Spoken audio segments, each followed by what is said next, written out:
Welcome to Drive the Daf. Clear, structured explanation of the daily daf in 20 minutes. You can even follow in the car. That's Eruvin Daf Kuf. It's a very long daf. It begins discussing the most recent Mishnah we have seen about roots which grow out of a tree. It's very little to do with Eruvin here on the daf. Roots that grow out of a tree, if they're above 3 tvachim or below 3 tvachim, or if they bend or curve, and a number of different cases of roots crossing the 3 tefach line above the ground, a number of machloksim between Rabbah and Rav Sheshis on the subject. The Gemara will then try to prove one way or the other from our most recent Mishnah. Then we'll get a number of contradictions in brises about using trees on Shabbos and about using grass on Shabbos, walking on grass on a Shabbos. Then we'll get to a machlokes about generally what is better to do when you're in a situation where you're stuck and you have to violate something. Is it better to allow it to be violated without your participation actively, or is it better to actively do something? This will bring us into a lengthy discussion about the curses that Chava received for eating from the Eitz Hadas, and the general relationship that men and women should have, husband and wife should have, when they are engaging in marital relations in the proper way to approach it. So, beginning of the daf, we'd seen in our Mishnah a halacha about a root coming up from the ground. And we know that halacha generally is that something which is growing, which is within 3 tvachim of the ground, is considered to be ground, and you're allowed to use it. You're allowed to sit on it or make use of it on Shabbos. Something which is above 3 tvachim is forbidden. So there's a number of machloksim between Rabbah and Rav Sheshis, and most of them, Rabbah says that it's permitted, and Rav Sheshis says it's forbidden. And the issue between the two of them is all these cases seem to be that you have a root which is in a sense below 3 tvachim from the ground. It's within 3 tvachim of the ground, but if you measure it from the side of the tree or in a certain way, it can be viewed as being above 3 tvachim from the ground, and that's why Rav Sheshis is Machmer, says it's forbidden, Rabbah says it's permitted. What are the cases? So first of all, we have a root that comes up from the ground and it bends over so that the curve is above 3 tvachim from the ground, but then it bends back below the 3 tefach line. Rabbah says that that's permitted because it's below, the part that's below 3 tvachim is permitted. Rav Shesha says no, since it comes from, it's growing downwards from the bend, and the bend is above 3 tvachim, everything later than the bend, further from the tree than the bend, is also forbidden. The Gemara says if you have a root which splits off into a number of different branches, so the parts that are above 3 tvachim are definitely forbidden according to everybody. The parts that are below 3 tvachim are permitted according to everybody. Those that grow sideways or grow downwards from one which is above 3 tvachim, that is the machlokes that is also included in this machlokes between Rabbah and Rav Sheshis. Now Abaye had for Abaye.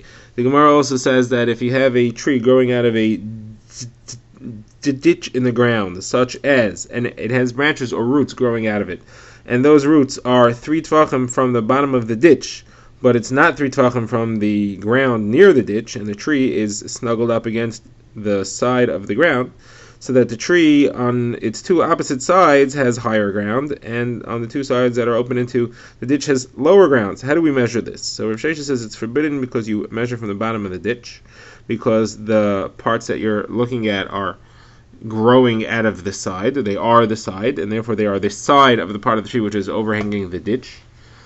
Rabbah says no, you look at the part where it is right now, and in the space in which your growth that you would like to use, the ground level there is higher, and over there it's high enough so that it's the tree, the growth that you want to use is within 3 tvachim of the ground, and therefore it's permitted. Same halacha applies if you have a tree that's growing in a corner of 2 walls, and it's kind of embedded in the wall, so that it's surrounded by a wall on 3 sides. In a situation like that, the same machlokes would apply. Do we measure from the ground level, or do we measure from the top of the wall? Rabbah would say you measure from the top of the wall, and therefore it's permitted, and Rav Sheshes would say you measure from ground level. Another similar case is Abaye had a tree growing up in his house and sticking out of a skylight onto the roof. So he wanted to use the space that was within 3 tvachim of the roof, above the roof. So he went and he asked Rav Yosef, and he said it's permitted. And Vachabar Tachlifa said it's only permitted according to Rabbah that you measure from the higher ground. According to Sheshes, you would not measure from the high ground. The Gemara says, yeah, obviously. What's your chiddush? The chiddush is you may have thought that Sheshes would agree here that you could measure from the roof because we have a rule that a house is considered filled. It's commanded malya damya. It's considered filled. The chiddush here is that we don't say that as far as this halacha of measuring the growth from the ground. Okay, that's all the machlokes. Now the Gemara wants to bring a proof from our Mishnah. Our Mishnah had said, like we saw, that if you have a root that grows out of the ground, 3 tfachim, so you're not allowed to use it. So Gemara says, well, what's the chiddush of that? That's a clear halacha we've seen in many Mishnayos. We don't need to teach me that halacha. Must be that it's referring to where it grows up from the ground, and it's above 3 tfachim, then it bends back down to below 3 tfachim, and that's exactly the case of the machlokes Rabbah and Rav Sheshes, and that must be telling me that it's forbidden like Rav Sheshes. Gemara says not necessarily. Maybe it's just referring to a situation where the ground is uneven, and the growth is ground level on one side, and it is 3 tachim from the ground on the other side. It grows to a length along, protruding outward from the tree, and some parts of it are 3 tachim above, and some parts are below because of the ground level. In a situation like that, everybody would agree that it's forbidden, and that's where the Mishnah is saying that it is forbidden to use it. Okay, now the Gemara introduces another lengthy brisa on the subject of using tree roots or pieces of a tree that are above 3 tefachim from the ground. The Gemara will then quote 2 more brises that are contradictory on the subject of using trees. The Gemara will have a number of resolutions to the contradiction, one of which will be that it's machlokes hanayim. That machlokes hanayim will be a lengthy general topic which we'll try to apply to our case, and the Gemara will end up rejecting it. So first of all, what does the Brisa say? Our first uncontradicted Brisa says if you have roots of a tree that stretch above the ground to 3 tvachim, or the ground drops away beneath them so that there's a space under them of 3 tvachim, even though one part of the root it is on ground level, but since there's a space under it 3 tvachim in another part, you're not allowed to sit on that root, because you're not allowed to use any part of a tree which is above 3 tvachim at Shabbos. You're not allowed to climb a tree, you're not allowed to stay in a tree, even if you climbed it before Shabbos. You're not allowed to hang anything on a tree, you're not allowed to place anything on a tree, you're not allowed to do all these things on Shabbos, you're not allowed to sit on it on Shabbos at all.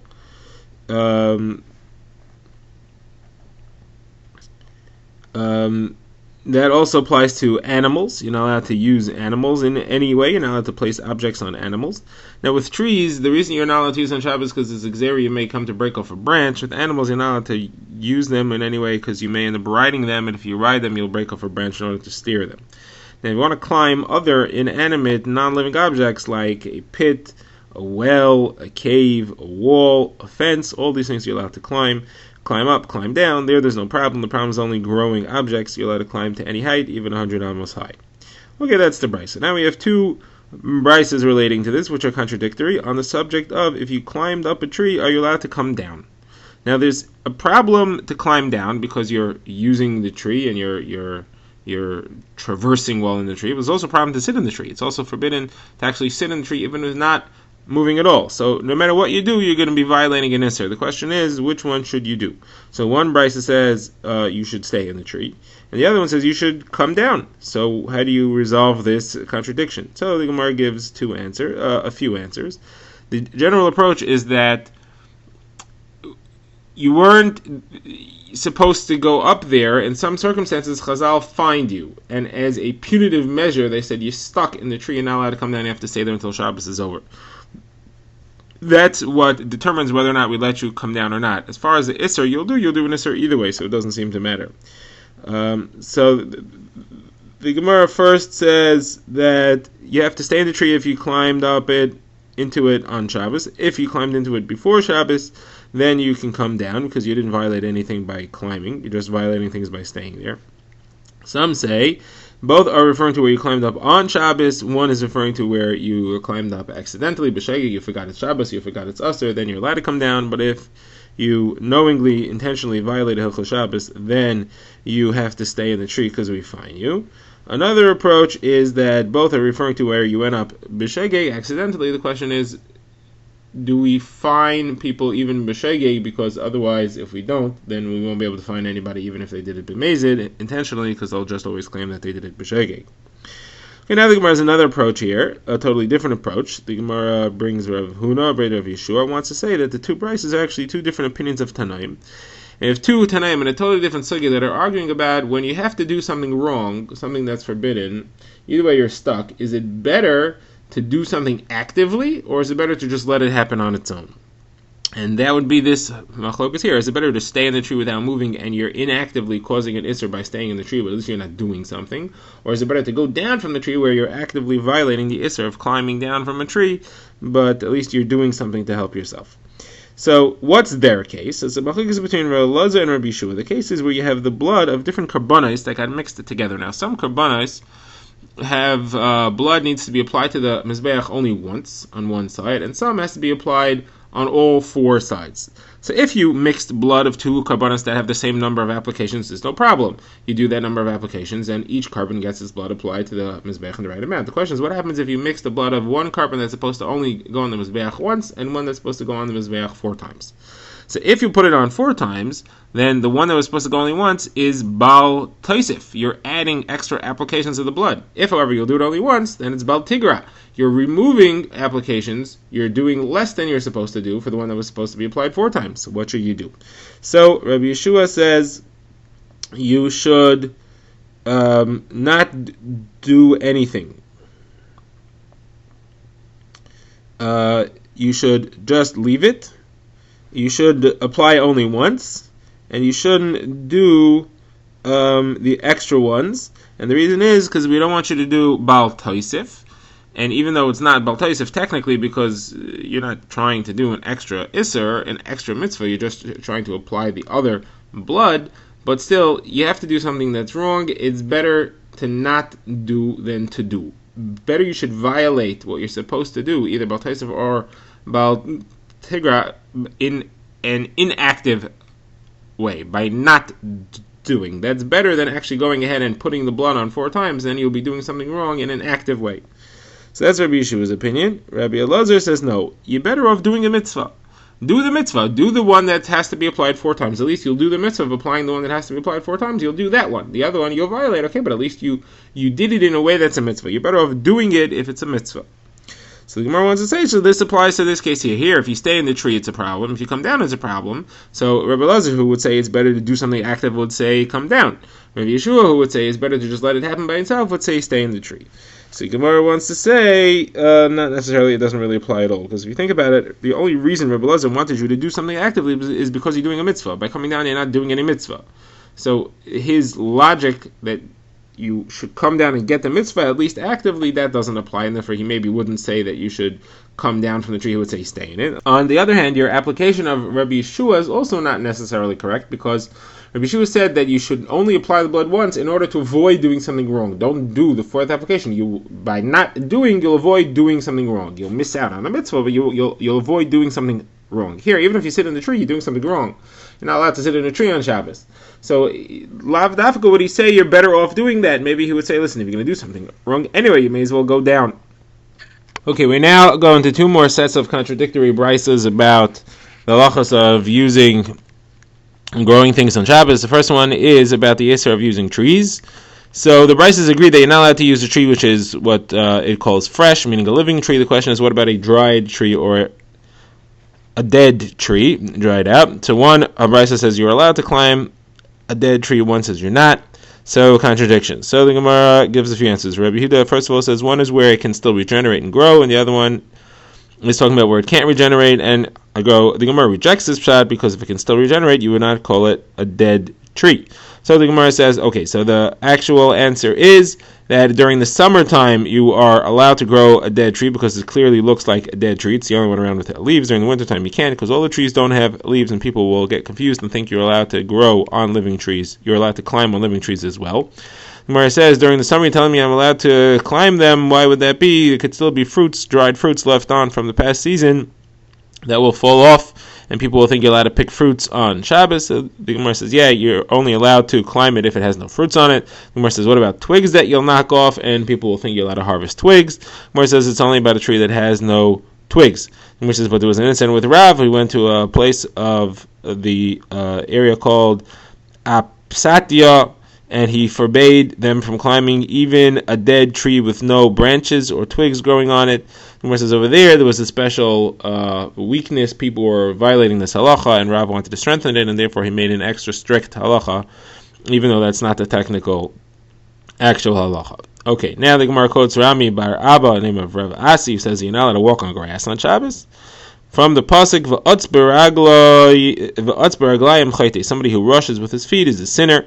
That's a pasuk that will launch our Agadata, which follows this discussion. But he understands that it means that you're not allowed to walk on the grass on Shabbos because you're going to end up pulling out grass. Now the Gemara has two brises. One says you're allowed to walk on grass, and one says you're not. Contradiction. The Gemara has a few answers. One, you're allowed to walk on fresh, on dried grass where there won't be any seeds to fall off. You're not allowed to walk on fresh grass where seeds will fall off and plant themselves.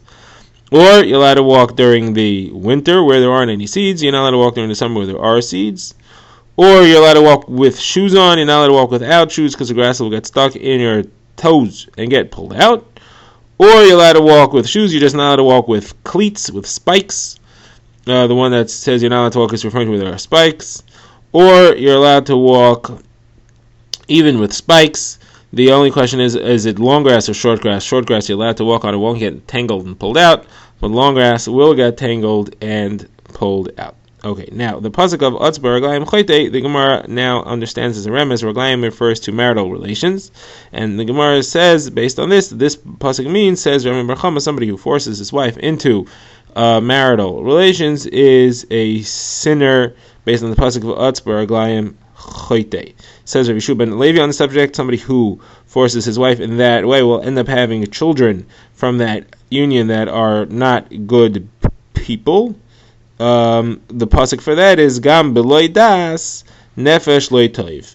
If they do something without intent, without consent, then you'll end up with a not good soul coming out of that. We have a brisa that says that as well. Gam Beloy Das Nefesh Loy Toiv, that refers to somebody who forces his wife. And now it adds Atzbar Raglayim Chayte, that refers to somebody who conducts marital relations for a second time following the first time. Where it says, why? What's wrong with that? The implication seems to be that his wife is not pleased with that and that she's upset about it, and he's using her too much. So the Gemara says, how could that be? But we have a different brisa that tells us that somebody who wants to have male children should be together with his wife twice, and that way she will be still aroused from the first interaction, and she will have a release earlier than he does. And we know that when that happens, there is male children. That seems to imply that she appreciates the second time. So the Gemara says it's not a kasha. You have to know what she wants. If she appreciates the second time, then it is a positive thing, and if she doesn't, then it's an extra negative thing. The Gemara now goes into the subject of a woman's communication to her husband that she is desirous of marital relations. The Gemara will bring statements that seem to indicate that she should be verbal about it. The Gemara will then say she should not. The Gemara will list this as one of the curses that Chava received by eating from the Eitz Hadas, and the Gemara will go through the rest of the curses. And in the end, the Gemara will learn some ways of correct action from animals. So first of all, the Gemara has something positive to say about a woman who verbally communicates her desires to her husband. Shmuel bar Nachmani says that a woman who asks her husband for marital relations verbally will have children. Well, it doesn't say verbally, but who asks will have children that are even greater than those in the generation of Moshe Rabbeinu. In the days of Moshe Rabbeinu, it says you should bring people that are chachamim, nevoinim, v'yeduim. And then when he actually found them, he said he found only chachamim and yeduim. He didn't have nevoinim. Nevoinim means wise of understanding, but he couldn't find those. However, when Leah went and she told Yaakov, you're coming to me tonight because I gave the dudaim, the flowers, to Rachel, then that was a request from him for relations, and on that she gave birth to Yisachar, and Yisachar is described as Yoid a Bino Itim, so he has Bino, he is Nevoidim. So you see, it's a higher level than those in the days of Moshe Rabbeinu.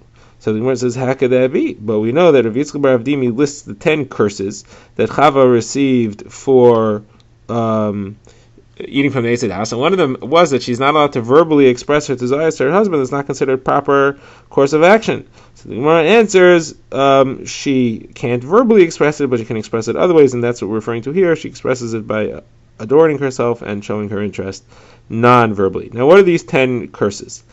So Rav Yitzchak Bar Avdimi lists 7 of the 10, and he gets them from the pasuk describing the curse that Hashem gave her. Harba arbe, it will be a lot. That's the 2 types of blood that she has: the blood of nida, menstrual flow, and the blood of basulim, the hymenal bleeding. Etzvainech, your pain, that refers to raising children.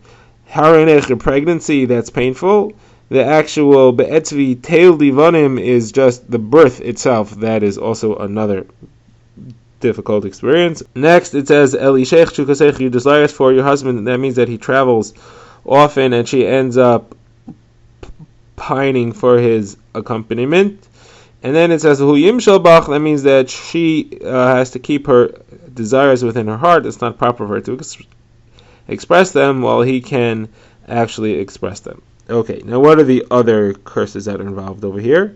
So Gemara says, when Rav Dimi came, he said that she has to be wrapped up. She is to be completely closed in, with her head covered. That's like a mourner who covers his head. She also has to be separated from all other men, and she has to be locked in prison. So now, wrapped up in the center of her tznius, locked in prison, we understand that she usually finds her place to be indoors in the house. But what does it mean that she's separated from others? So that, the Gemara first wants to say maybe because she has an Isser Yichud. She's not allowed to be alone with another man. The Gemara says, well, that same Isser applies to men. They're not allowed to be alone with another woman. So why is this a special curse for womankind? The Gemara says, no, it's referring to the fact that she can only marry one husband, while Midaraisa, a man is allowed to marry multiple wives.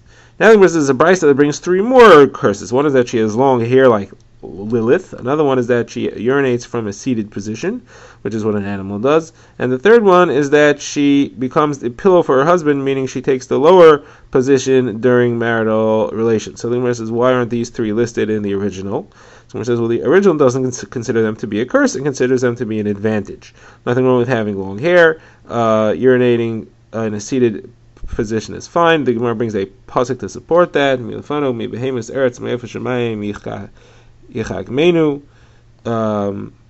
And then, as far as being in the lower position, the Gemara feels that that is advantageous to her as well. Now, the Gemara switches gears slightly and introduces certain behaviors we should learn from animals. A rooster first gets his mate into the mood before he conducts relations with her. We should learn that. We should learn from a cat to be tsanua, to hide our waists. We should learn from ants not to steal. We should learn from a yona to be faithful to our mates. The yona stays with the same spouse throughout its life. Now the Gemara says, what does a rooster do exactly? So if you ever watch the rooster, he spreads his wings grandly. And then when he finishes, he shakes his head. So the Gemara says, what's this all about? He says to her beforehand, he says, if you'll be with me, I will buy you a coat that stretches all the way to the ground. That's why he spreads his wings. And then afterwards he says, if I don't buy you the coat, then my crest, my red crest should fall off. And that's why he shakes his head, and he's promising to deliver on his original promise. Drive the Daf is a project of the Grand Woodlands Shul and is presented by Rabbi Yitzchak Landa. Find us on YouTube or subscribe to daily emails by emailing drivethedaf@gmail.com.